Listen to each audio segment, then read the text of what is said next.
यदि आपने CMS-ED course कर लिया है या करने वाले हैं तो सबसे पहले ये जानना ज़रूरी है कि उसमें कौन कौन सी मेडिसिन जो कि CMS-ED के अंतर्गत आती हैं उनकी जानकारी इस वीडियो में आपको मिलने वाली है।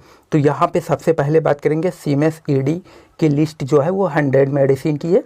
उसमें pain killer medicine, antibiotic medicine, anti fungal medicine, anti tubercular, laxative हुआ, विटामिन के टेबलेट और capsule, haemostatic agent, anti cold tablet, anti microbial, anti malarial, anti protozoal, sedatives और OTC एंड ऑइंटमेंट कौन कौन से CMS-ED मेडिसिन लिस्ट में आते हैं। तो यहाँ पे अगर हम सबसे पहले बात करेंगे पेन किलर मेडिसिन, ऐसे मेडिसिन जो दर्द को कम करने के लिए दिए जाते हैं और ये CMS-ED के अंतर्गत जो आप मेडिसिन रख सकते हैं वो हो सकता है पैरासीटामॉल, एस्पिरिन, आइबुप्रोफेन, डिक्लोफेनेक या पैरासीटामॉल के आप कॉम्बिनेशन भी रख सकते हैं जिसमें पैरासीटामॉल और डिक्लोफेनेक या तो पैरासीटामॉल या आइबुप्रोफेन के जो है आप कॉम्बिनेशन फॉर्म भी रख सकते हैं। नेक्स्ट की बात करें तो वो है एंटीबायोटिक। तो एंटीबायोटिक जो CMS-ED के लिस्ट के अंतर्गत आती हैं मेडिसिन वो है streptomycin, tobramycin, gentamicin, amoxicillin, tetracycline, ampicillin, cotrimoxazole और पेनिसिलिन ग्रुप की मेडिसिन जो है एंटीबायोटिक के अंतर्गत आती हैं। इसको CMS-ED के लिस्ट में रखा गया है। नेक्स्ट की बात करें तो स्टेरॉइड मेडिसिन, ऐसे मेडिसिन जो कि सूजन को कम करने के लिए उपयोग की जाती है। तो CMS-ED के अंतर्गत डेक्सामेथासोन और बीटामेथासोन मेडिसिन आती है स्टेरॉइड के रूप में, जो कि CMS-ED का स्टूडेंट है तो वो इसको रख सकता है। नेक्स्ट की बात करें तो एंटी ट्यूबरकुलर यानी जो ट्यूबरकुलोसिस के उपचार में मेडिसिन दी जाती है वो CMS-ED रख सकता है। आइसोनियाजिड, थायोएसिटाजोन आइसोनियाजिड, रिफाम्पिसिन और पायरिजेनामाइड ये मेडिसिन वो रख सकता है। नेक्स्ट की बात करें तो वो है multivitamin and multi mineral.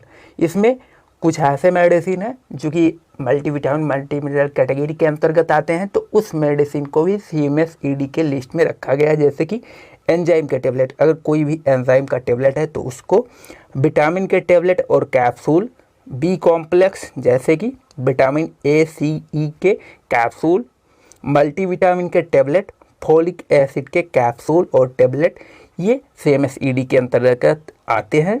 Next की बात करें तो हेमोस्टैटिक यानी जो ब्लड को क्लॉट करने में मदद करता है, उनमें से CMS-ED के लिस्ट में जो दो मेडिसिन है एथमसाइलेट और ट्रेग्नेस्मिक एसिड, ये ब्लड को क्लॉट करने के लिए जो है दी जाती है। नेक्स्ट की बात करें तो मलेरियल यानी अगर किसी को मलेरिया बुखार है तो CMS-ED के अंतर्गत आने वाली दवाइयाँ प्राइमाक्यून और क्लोरोक्यून।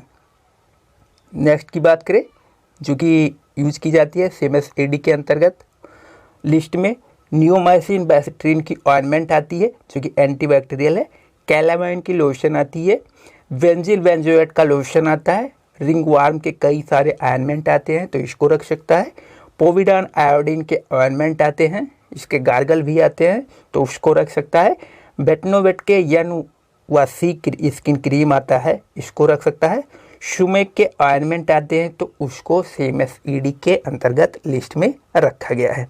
नेक्स्ट की बात करें तो वो OTC मेडिसिन, कुछ ऐसे मेडिसिन जो कि कोई भी रख सकता है।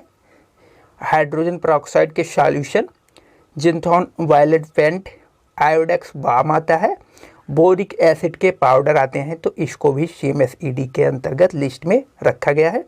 नेक्स्ट की बात करें तो लीवर हुआ, लीवर के कुछ पिल्स हुए और उसके कुछ टेबलेट हुए जो कि CMS-ED के अंतर्गत रख सकते हैं, जैसे कि लाइफ 52 के टेबलेट, लाइफ 52 DS के टेबलेट, लीवर टॉनिक और लाइफ 52 के सिरप, ये जो है वो CMS-ED के अंतर्गत रखा जा सकता है। नेक्स्ट की बात करें तो कुछ ऐसे मेडिसिन जैसे कि सीना के लीफ हुआ, सोडा बाइकार्ब हुआ, अशोका हुआ, बोरोग्लिसरीन हुआ, कैल्शियम के टेबलेट हुआ, इथोफाइलिन की टेबलेट जो कि अस्थमा में दी जाती है, पेनिसिलिन ग्रुप की यानी एंटीबायोटिक है, DDS ग्रुप की, ग्राइसोफेल्विन की टेबलेट जो कि एक एंटीफंगल मेडिसिन है, ग्लिसरीन को ऑइंटमेंट आता है, एसिफ्लेविन के पाउडर आते हैं, मेबेंडाजोल और मेट्रोनिडाजोल जो कि प्रोटोजोल होते हैं, इनको भी इस ग्रुप में रखा गया है।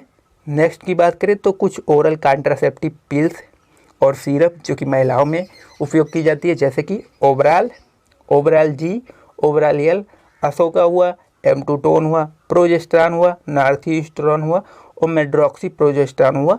तो ये ओरल कॉन्ट्रासेप्टिव पिल हैं जो कि CMSED के अंतर्गत लिस्ट में आते हैं। तो ये दोस्तों छोटी सी जानकारी थी। आई होप ये जानकारी आप लोगों को अच्छी लगी हो। अगर ये जानकारी आप लोगों को अच्छी लगी हो तो हमारे चैनल को सब्सक्राइब जरूर कर लीजिए।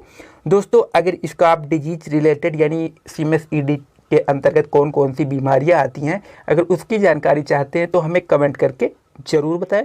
थैंक यू दोस्तों।